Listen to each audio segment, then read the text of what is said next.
पिताजी जल्दी चलिए, वरना मैं आज स्कूल में देरी से पहुंचूंगा। मेरी टीचर बहुत गुस्सा करती है। हाँ बेटा, अभी चलते हैं, बस 2 मिनट रुको। तभी रमेश की पत्नी कमरे से बाहर आती है और रमेश से कहती है, सुनिए जी, आज शाम को आप ऑफिस से जरा जल्दी घर आ जाइएगा। याद है ना, आज आपको मुझे शॉपिंग कराने के लिए लेकर जाना है। अरे भाग्यवान, इस महीने हाथ जरा तंग है। मेरी मानो तो शॉपिंग का विचार कुछ दिनों के लिए अपने दिमाग से निकाल ही दो। मैं तुम्हें अगले महीने पक्का शॉपिंग कराने ले जाऊंगा। अभी मुझे चलना चाहिए, वरना राजू को स्कूल पहुंचने में देर हो जाएगी। देखिए जी, अब आपके ये बहाने पुराने हो चुके हैं। मैं कुछ नहीं जानती। आज शाम को मुझे शॉपिंग करने जाना है, मतलब जाना है। आगे आपकी मर्जी। अच्छा ठीक है भाग्यवान, अब तुम पूरा घर सर पर मत उठाओ, मैं कुछ करता हूँ। इतना कहकर रमेश अपने बेटे राजू को लेकर वहाँ से चला जाता है।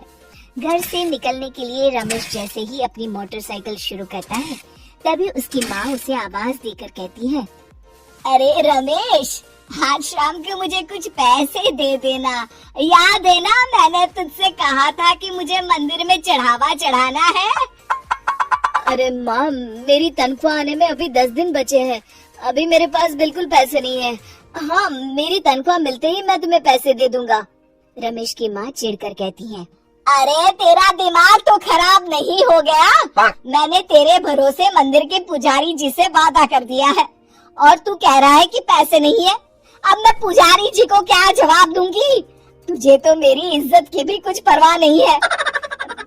अच्छा ठीक है माँ, अब तुम गुस्सा मत करो, मैं शाम तक कुछ इंतजाम करता हूँ। इतना कहकर रमेश वहाँ से चला जाता है। फिर दोपहर को जब रमेश अपने दफ्तर में बैठा होता है, तब उसे अपनी पत्नी और माँ की बातें याद आती हैं। रमेश अपने दफ्तर के एक साथी मोहन से कुछ रुपए उधार मांगता है। अरे भाई मोहन, मेरा एक छोटा सा काम कर दो, मुझे कुछ रुपयों की सख्त जरूरत है। मुझे कुछ दिनों के लिए क्या तुम रुपए उधार दे सकते हो? अरे रमेश भाई, मैं तुम्हें पैसे उधार तो दे सकता हूँ, लेकिन मुझे वक्त पर पैसे लौटा देना।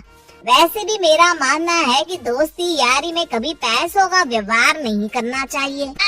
ये कहावत तो तुमने सुनी ही होगी कि उधार प्रेम की कैंची है। मैं नहीं चाहता कि पैसों को लेकर हमारा रिश्ता खराब हो।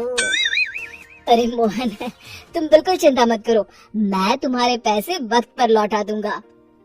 फिर मोहन रमेश को पैसे दे देता है। शाम को घर आकर रमेश कुछ पैसे अपनी माँ को देता है और साथ ही अपनी पत्नी को भी शॉपिंग कराने बाजार लेकर जाता है।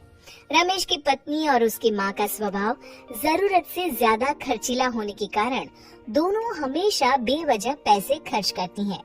फिर एक दिन, सुनिए जी, अगले हफ्ते हमने छुट्टियों में कहीं बाहर जाने का प्लान बनाया था। आपने पैसों का इंतजाम कर लिया ना? अरे अभी कहाँ, अभी तो मेरे पास बिल्कुल पैसे नहीं है। हम कभी और चले जाएंगे। देखिए जी, मैंने सभी सहेलियों से कह दिया है कि मैं बाहर घूमने जा रही हूँ। अगर मैं नहीं गई तो सब मुझ पर हंसेंगी। आप कहीं से भी पैसों का इंतजाम कीजिए जी। इतना कहकर रमेश की पत्नी वहाँ से चली जाती है। वहीं दूसरी तरफ रमेश की माँ भी तीर्थ यात्रा जाने की जिद करती है और रमेश से पैसे मांगती है। फिर अगले दिन रमेश एक सेठ से पैसे उधार लेकर अपनी पत्नी और बेटे को घुमाने ले जाता है और अपनी माँ को भी तीर्थ यात्रा पर भेज देता है। लेकिन जैसे ही रमेश अपनी छुट्टियाँ बिताकर वापस आता है, कर्जदार उसका जीना मुश्किल कर देते हैं। इतना ज्यादा कर्ज एक साथ अपने ऊपर देख रमेश काफी परेशान रहने लगता है। फिर एक दिन राजू की स्कूल की फीस वक्त पर न भर पाने के कारण रमेश को स्कूल में बुलाया जाता है। स्कूल के प्रिंसिपल साहब रमेश को सख्त हिदायत देते हैं कि अगर वक्त पर स्कूल की फीस नहीं भरी गई तो उनके बेटे का नाम स्कूल से काट दिया जाएगा। अपने बेटे की स्कूल की फीस भरने के लिए रमेश अपने दोस्त गिरधारी से कुछ पैसे उधार ले लेता है और स्कूल की फीस भर देता है। रमेश की माँ और उसकी पत्नी खर्चे और घर की जिम्मेदारी संभालते संभालते धीरे धीरे रमेश पूरी तरह कर्ज में डूब जाता है। और तभी एक दिन दफ्तर में काम करते समय रमेश की तबीयत अचानक बिगड़ जाती है। और वो बेहोश होकर गिर पड़ता है। उसे जल्दी से पास के एक अस्पताल में भर्ती कराया जाता है। रमेश के घर वालों को ये बात पता चल जाती है तो वे सभी अस्पताल पहुंचते हैं।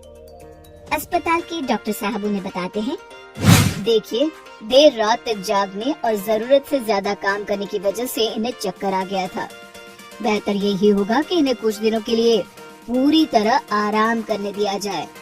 रमेश की हालत देखकर उसके बेटे राजू को बहुत गुस्सा आता है और वो अपनी दादी और माँ से कहता है, माँ, दादी, मैं इतना छोटा हूँ, फिर भी मैं इतना समझता हूँ कि पिताजी दिन रात दफ्तर में काम करके पैसे कमाते हैं। पिताजी अकेला पूरा घर संभालते हैं और आप दोनों अपने फिजूल के खर्चों के लिए उन पर दबाव डालते रहते हैं। आज पिताजी की हालत के जिम्मेदार तो आप दोनों हैं। राजू की समझदारी भरी बातें सुनकर रमेश की माँ और पत्नी को अपनी गलती का एहसास होता है और दोनों की आंखों में आंसू आ जाते हैं। फिर कुछ दिनों के बाद रमेश की तबीयत एकदम अच्छी हो जाती है और वो पहले की तरह अपने काम पर जाने लगता है। रमेश की माँ और पत्नी अब उसे किसी प्रकार की कोई तकलीफ नहीं देते और न ही उससे किसी चीज की मांग करते हैं। फिर देखते ही देखते रमेश अपने कर्ज के सारे पैसे चुका देता है। उसकी जिंदगी पहले की तरह अच्छी हो जाती है और वो अपने परिवार के साथ खुशी खुशी रहने लगता है। शिक्षा, हमारे रिश्ते एक तराजू की तरह होते हैं जिसकी दोनों ओर जिम्मेदारी और समझदारी का वजन बराबर होना चाहिए।